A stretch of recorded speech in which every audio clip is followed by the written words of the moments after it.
Bom, boa noite. Nós estamos direto dos estúdios da Feijó TV, aqui transmitindo a entrevista com os candidatos a conselheiro tutelar pelo município de Feijó.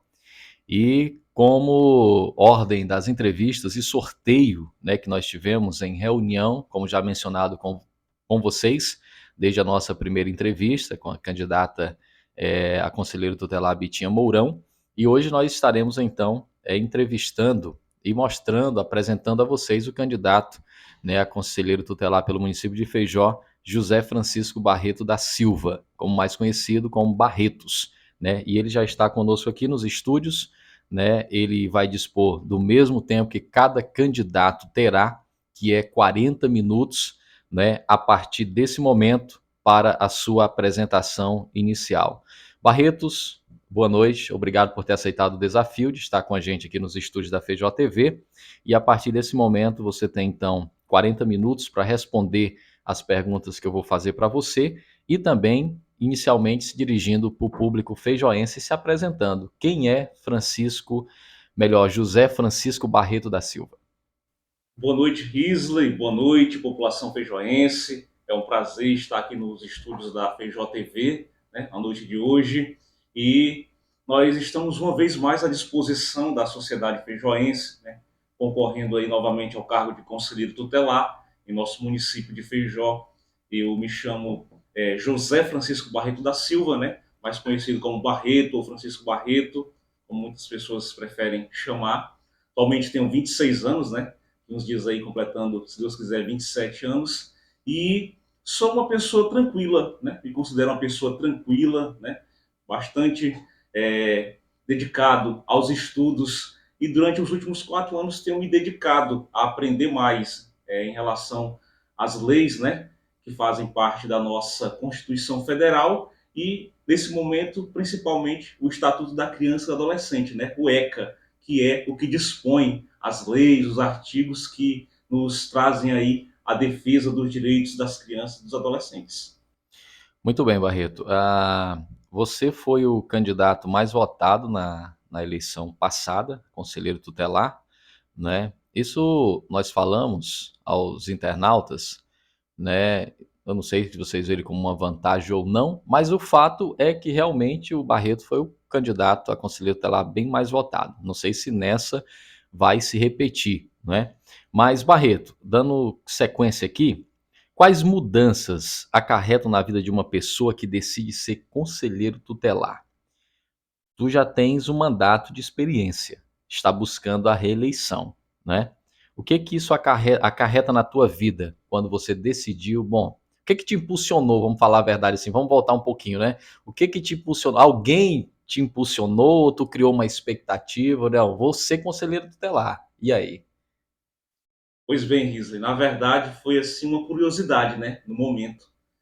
Muita gente não acreditava, né, que eu conseguiria é, ser capaz, né, de vencer as eleições ali naquele pleito de 2019. E às vezes a gente também, né, em um determinado momento, né, porque naquela época haviam pessoas, né, bem mais conhecidas, né, do que eu concorrendo, e realmente foi uma surpresa para mim, né, o resultado da eleição naquele momento. E assim, o que me despertou, né, o interesse foi a partir do momento que eu fiquei sabendo, né, do processo de escolha dos conselheiros tutelares, e eu comecei então a estudar a respeito, né, do que fazia exatamente um conselheiro tutelar. Porque antes de eu fazer parte do conselho, realmente eu não tinha dimensão, eu não tinha noção da realidade do que acontecia no nosso município. Só a partir então do momento que eu ingressei no Conselho Tutelar, que eu pude ver de perto as situações de violação de direito das crianças e dos adolescentes, situações de maus tratos, situações de abandono, situações de estupro, situações mesmo de violação de direitos, né, que você só estando ali presente dentro do sistema de garantia de direitos é que você pode relatar com precisão. Tá certo. Agora, os desafios rotineiros que um conselheiro tutelar ele pode enfrentar. Uma coisa é você estar fora, outra é você ser, não é? Hoje vocês são candidatos. Vocês são candidatos, no teu caso, à reeleição, né, para conselheiro tutelar. Inclusive, dos candidatos, temos apenas um, né, que é o Mário Kempis, né, que aqui nós abrimos uma aspa, que decidiu por não ser entrevistado, juntamente com a nega. Mas isso nós vamos abrir uma nota comunicando ao público. Mas, Barreto, quais os desafios rotineiros, né, que você, um conselheiro tutelar, pode enfrentar? Tu já enfrentou, por exemplo, né, que tu imaginaria que nunca passaria por aquela situação ou, né, que já passou por aquela situação? Muito bem, são muitos os desafios, né? São muitos os desafios, mas o que eu considero o pior desafio, né, o maior desafio é você se deparar com uma situação de estupro de uma criança, Isley. Nós temos aqui no nosso município, né, vários casos de crianças que são violentadas sexualmente. E o pior deles é quando você vê uma criança de 9, de 10 anos sendo abusada, sendo violentada por aqueles que deveriam proteger, por aqueles que deveriam guardar, resguardar os seus direitos. É quando você vê um tio, um padrasto engravidar uma criança, uma menina de 9, 10 anos. Isso acontece em Feijó? Acontece, infelizmente. Então eu creio que seja um dos maiores desafios você se deparar com essa situação e que, em algumas vezes, a família é conveniente, né? É conivente. Conivente. Muito bem. Agora, Barreto, vamos partir um pouquinho, né, vamos engrossar aqui o caldo, vamos dizer como vou. A importância de um conselho tutelar presente na escola. Você já foi conselheiro por um mandato, e sabe, né, que os nossos adolescentes estão enfrentando problemas emocionais, são as doenças socioemocionais, né? Há muitas ocorrências, e qual a importância, pergunto para você, desse conselho tutelar presente na escola? Você retornando, sendo eleito, né, o que você pode continuar fazendo ou fará, não é, nas escolas do nosso município? Muito bem, Risley. O Conselho Tutelar ele tem um papel fundamental, né? Importante o conselho ele ser parceiro das instituições de ensino, das escolas.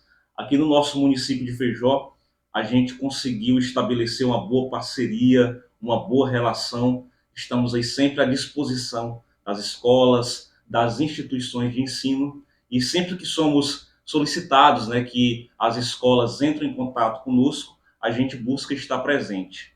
Nós buscamos estar lá na instituição e entender a necessidade em que podemos ajudar enquanto conselheiros tutelares. Nós temos muitos casos de escolas, né, de alunos que têm os seus problemas, né? A gente sabe que dentro de uma escola acontecem muitas situações, como por exemplo, o bullying, né?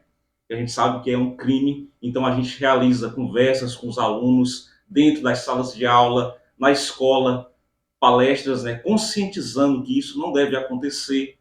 A gente realiza palestras e conversas, até mesmo nas reuniões, falando sobre a questão do abuso sexual, que a criança e os adolescentes eles devem denunciar quando eles forem vítimas de algum tipo de violência sexual. E às vezes a pessoa acha que violência sexual é só quando realiza, né, quando consuma o ato.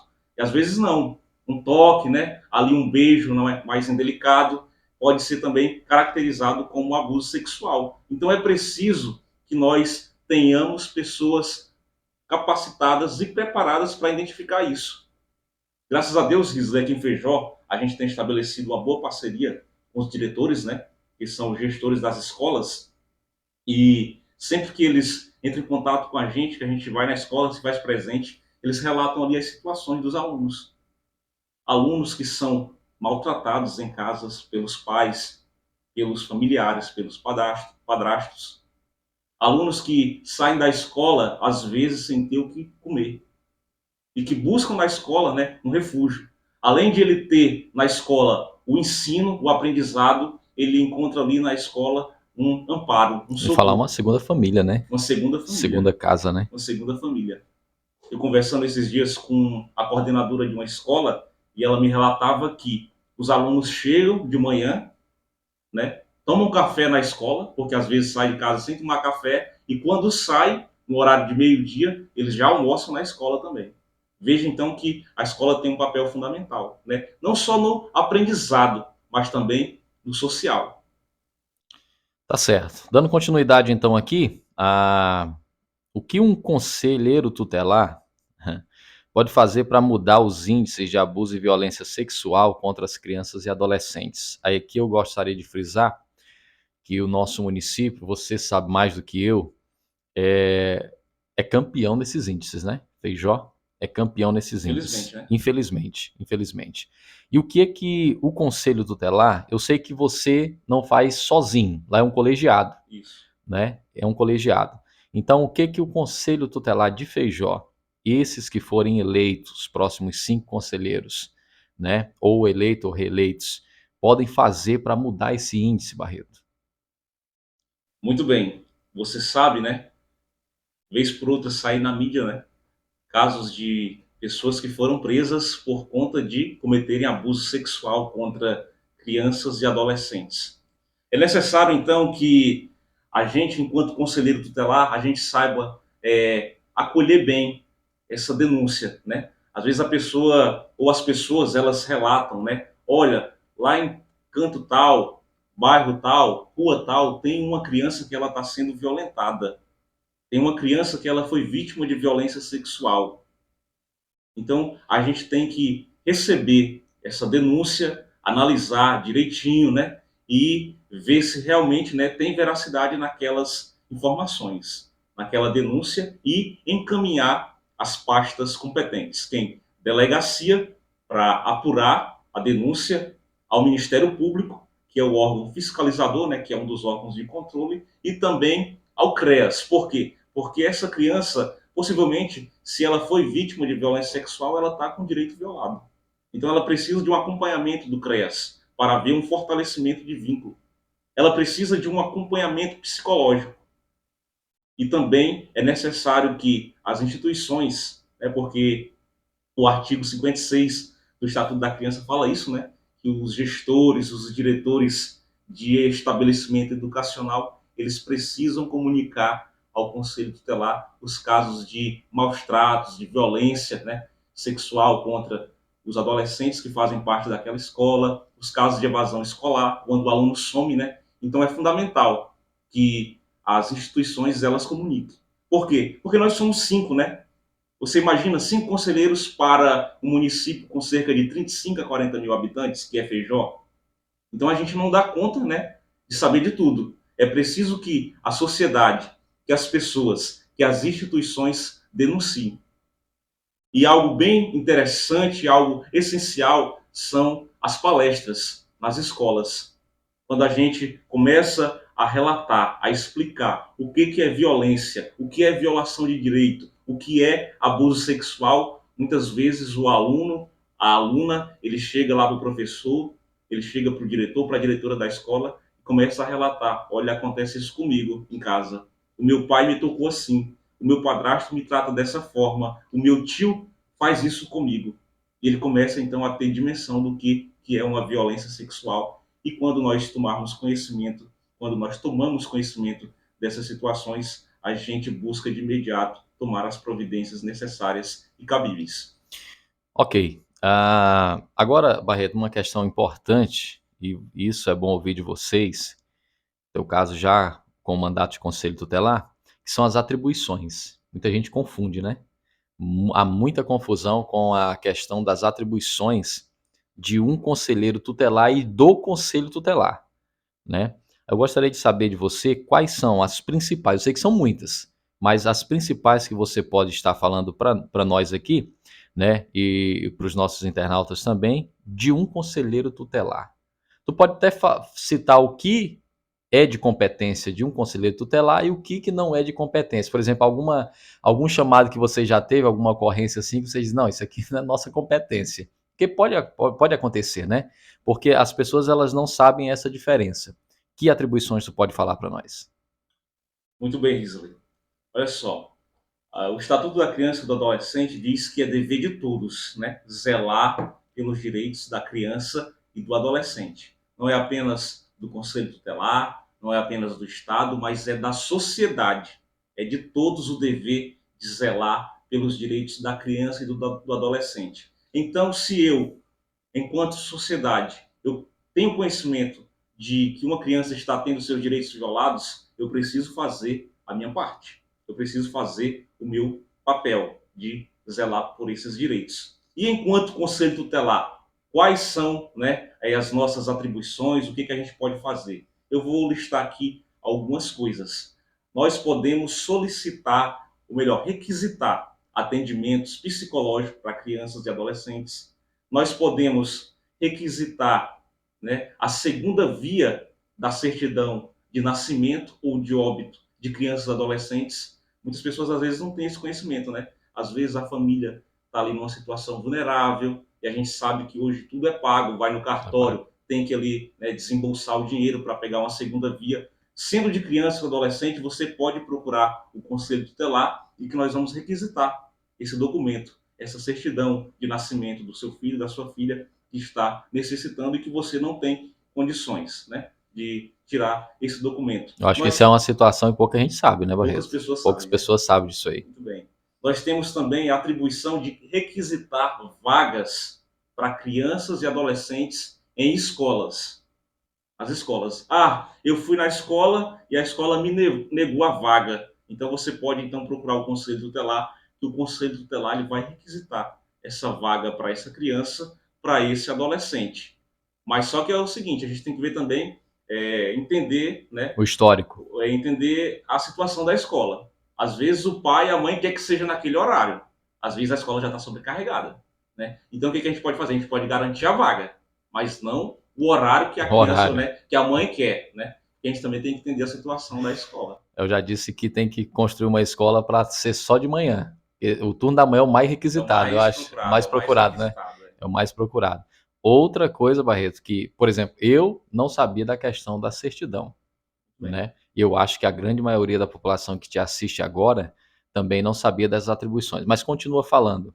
muito bem. Fiscalizar também, o amigo Risley, as instituições que trabalham com criança e adolescente. Por exemplo, aqui em Feijó, nós não temos um abrigo, né? Um Uhum. abrigo que acolha as crianças. Nós temos abrigos em Tarauacá, em Cruzeiro do Sul e em Rio Branco. Então, as crianças que são abrigadas aqui de Feijó, elas vão para esses três municípios: Tarauacá, Cruzeiro do Sul e Rio Branco. Se esses abrigos fossem aqui em Feijó, seria de responsabilidade do Conselho Tutelar de Feijó de fiscalizar esses abrigos. Como que as crianças, os adolescentes que estão abrigados, que estão acolhidas nesses abrigos, estão sendo tratadas. Se elas estão tendo o direito à educação, se elas estão frequentando a escola, se elas estão sendo assistidas, né, na área da saúde, mas como nós não temos, então é de competência dos conselhos tutelares desses três municípios fazer essa fiscalização. Nós fazemos também fiscalização, né, por meio de visitas ao ISE, que é o Instituto Socioeducativo. Por quê? Porque os adolescentes que estão lá, eles estão lá porque cometeram algum ato infracional, né? Ato infracional é algo análogo a crime, porque cometeram, né, algum delito, algum erro. Por isso estão lá. Mas, enquanto adolescentes, eles também são detentores de direitos. Então, o Conselho Tutelar ele tem essa atribuição de fiscalizar se esses adolescentes estão tendo direito à educação, se eles estão tendo direito ao lazer, se eles estão tendo direito à saúde, né? Então, é uma das nossas atribuições. Legal. Continuando aqui, agora uma pergunta já bem direcional, penúltima pergunta dessa rodada de 8 perguntas, Barretos. Tu vai se dirigir para essa câmera que está à tua frente e vai responder. Eu acho que é uma pergunta que todo feijoense, né, queria te fazer nesse momento, né? Por que que a população feijoense deve escolher você, Francisco Barretos, para ser o próximo conselheiro tutelar ou reeleito conselheiro tutelar, né? Aí tu pode se direcionar para essa câmera e responder diretamente à população. Muito bem. Então, mais uma vez, o meu nome está à disposição. O meu nome é Francisco Barreto. Estou concorrendo aí com o número 44 e eu me dirijo à população, à sociedade feijoense. Você que ainda não definiu o candidato, você que ainda não definiu em quem vai votar e puder estar nos ajudando, eu me comprometo, né, em dar, né, prioridade ao zelo, ao cumprimento dos direitos das crianças e dos adolescentes. Nós temos aí experiência na área, né, durante esses quase 4 anos que estamos atuando, e vamos continuar fazendo isso com responsabilidade e dedicação. Graças a Deus, as pessoas elas têm assim nos aceitado, temos tido uma boa aceitação. E eu acredito que a sociedade ela vai saber escolher de forma responsável, né, de forma bem criteriosa, aquele que ela vai querer escolher como conselheiro tutelar. Então a gente quer dar, né, prosseguimento, queremos continuar zelando pelos direitos das crianças e dos adolescentes de nosso município de Feijó.